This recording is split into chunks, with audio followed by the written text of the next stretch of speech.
Ndërsa hemisfera veriore është përfshirë nga një dimër jashpër, në pjesën tjetër të globit, veçanërisht në Australi, temperaturat janë ngritur si zakonisht shumë.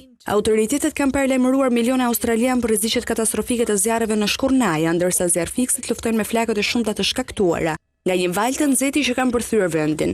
Temperaturat parashikohet kalojnë 40 gradë Celsius në pjesë të Australisë juglindore, duke nxitur disa nga kushtet më të rrezikshme të zjarreve në shkurnaja, që nga ajo që njihet si vera e zezë e viteve 2019-2020. Shefi i autoritetit të zjarrfikësve Jason Heffernan tha se vlerësimi i rrezikut nga zjarri në disa pjesë të shtetit të Victorias do të arrinte në katastrofik. Zyrtarët thanë se erat e nxehta dhe të thata do të nxisnin zjarrit në shkurnaja që janë të paparashikueshëm, të pakontrollueshëm dhe që lëvizin me shpejtësi. Kryeministri në detyrë i shtetit të Victorias Ben Carroll u bëri thirrje njerëzve të përgatitin plan e evakuimi. Lëra njerëz në 2 shtetet më të populluara të Australisë janë paralajmëruar që ndrojnë në gatishmëri të lartë, duke përfshirë qytetet kryesore Sydney dhe Melbourne.